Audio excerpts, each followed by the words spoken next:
Hello everyone. We're going to start with a new unit that is called molecular genetics. So in molecular genetics, what we're going to see is how the DNA works in itself. We've seen how traits can be transmitted. Okay, we've seen what a cell is and what is inside the cell.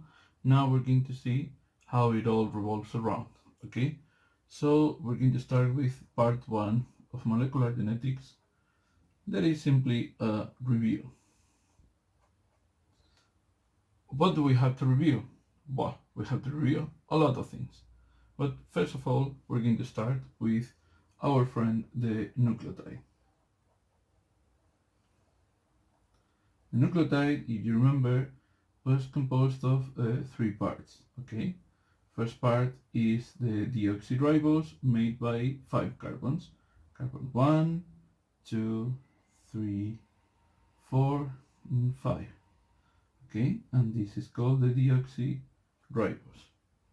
Then we had another part of the nucleotide that is called the phosphate group. Yes, the phosphate group. And last but not least, we have yet another part that is called the nitrogen or nuclear base. Okay, nitrogen or nuclear base. These nucleotides make one thing.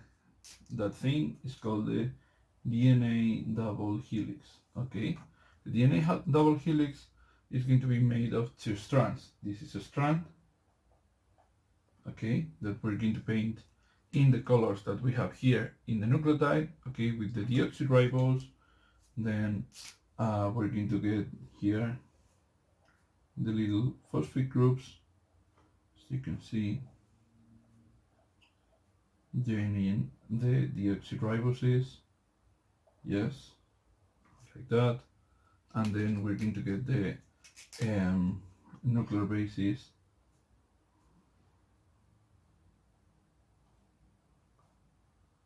here, as you can see. Okay, this is going to be a strand. You can see all the parts color coded. Remember, all my videos are color coded, so please try to remember that. And then we're going to have another strand with all the things here, like the first one, more or less. Well, yeah. You can imagine that they're perfectly drawn and they fit together perfectly. Okay, and this is the other strand of DNA. Now, if you remember, I painted the numbers here 1, 2, 3, 4, and 5 because one of the most important things about DNA is that it follows a direction.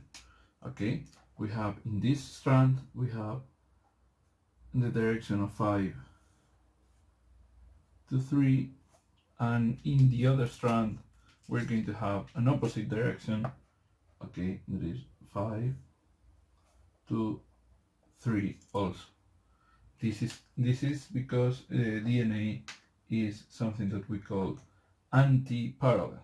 Okay, DNA is anti-parallel, and that is because nucleotides can only be added in a 5 to 3 direction. That is called the direction of growth of DNA. Okay, so you can only add nucleotides by joining a 5' carbon. Okay, this is the phosphate group, 5' carbon, and then here you will find, okay, a 3' carbon. Okay, that would be the actual drawing of how DNA grows in on itself. Okay, so by adding here, by joining the phosphate group to a 3' carbon, okay, we say that it's 5 to 3, okay, 5' to 3', the only way the DNA is going to grow. Okay, and we also know that DNA has to be complementary. Okay, if we look at the nitrogen bases, they can be purines and pyrimidines. Okay, and from here they can be A, T, C, and G, and they are complementary. Okay,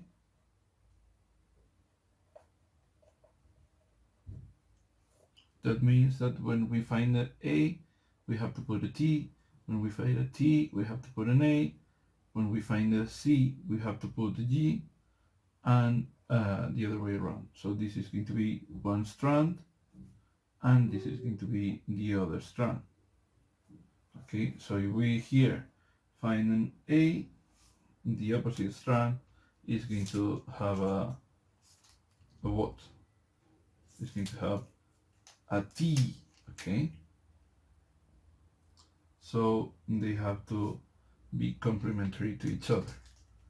If we had, for example, a chain of A, C, C, G, C, T, G, C, T, A, okay, in the opposite strand, this would be one strand, the opposite strand would be like this.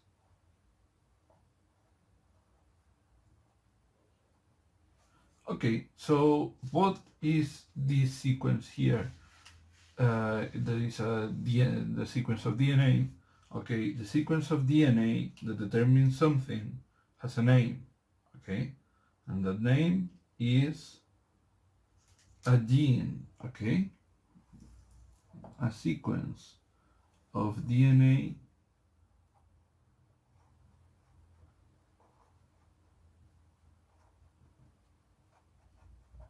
that determines something, that produces something. In all cases, a protein is going to be called a gene. Okay, if you remember, in every cell inside the nucleus, okay, inside the nucleus we have DNA. Okay, so our sequence of DNA is made of a lot of genes. Okay, DNA is made of genes. Okay, you have to remember that because it's going to be important. DNA is made of genes, so DNA is made of sequences of DNA that produces a lot of proteins, and those proteins and that sequence that codes for a protein is called a gene. Okay, so we need genes to code for things that we do. Okay, we've seen the transmission of genes. Remember the alleles, remember the traits, remember Mendelian laws, all the stuff. Okay, but it's super important that we transmit our genes to the next generation. Okay, and for doing that, okay, we have to grow and we have to multiply our cells. Yes, and then we have to do meiosis, that is also a form of multiplying our cells. And how do we multiply our cells? By following one easy thing that is called the cell cycle. Okay,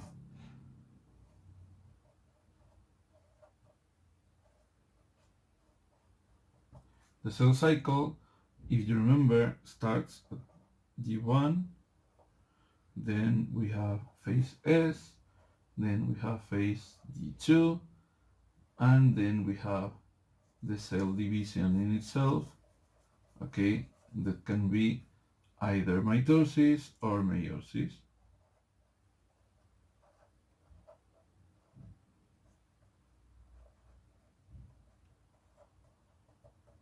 Mitosis or meiosis. And then we have an extra phase, okay, an alternate phase that is called G0. Okay, so the cell cycle has the important part here, okay, is when the genetic material duplicates.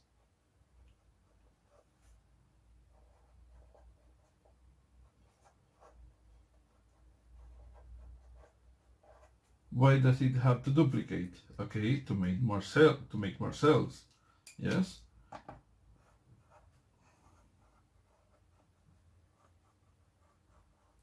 Every cell, every autosomic cell has a complete set of genes, okay? And so it has a complete set of DNA. But how does DNA duplicate? Okay? DNA is going to duplicate in a process that is called the replication. Replication is a process of molecular genetics that is used to generate DNA, an exact copy of DNA,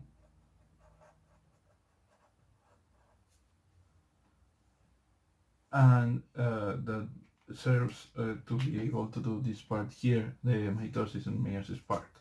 Okay, so things that you have to remember to start molecular genetics here is that the nucleotide has a phosphate group, deoxy ribose, a nitrogen base that can be ATCG, purines and pyrimidines that are complementary.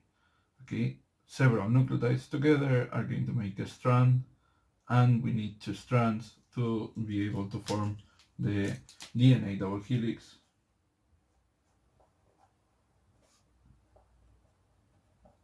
That I haven't put the name here, DNA double helix, okay, and then the DNA double helix, because it has to grow in a 5 to 3 direction, we know that it's anti-parallel, okay, we know that it's anti-parallel in every case. Sequence, the strands are going to have a sequence, and if a sequence does something that makes sense, okay, it makes a protein, and that sequence is a gene. Okay, DNA, remember, is made of genes. In order to be able to grow, we need to have full sequence of DNA in every cell. How do we make more cells? By doing the cell cycle. Cell cycle has several phases. The most important one for us now is phase S.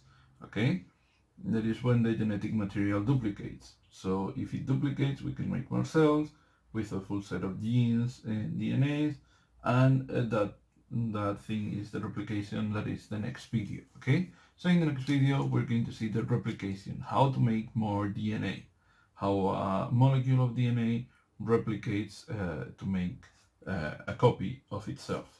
Okay, so thanks for watching.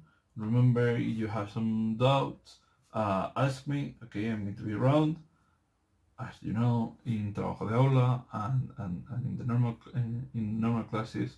So please ask, okay? Then take notes of everything here. Remember that it's going to be in the whiteboard most of the time. So, okay, that's it. See you in the next video and see you in school. Bye bye.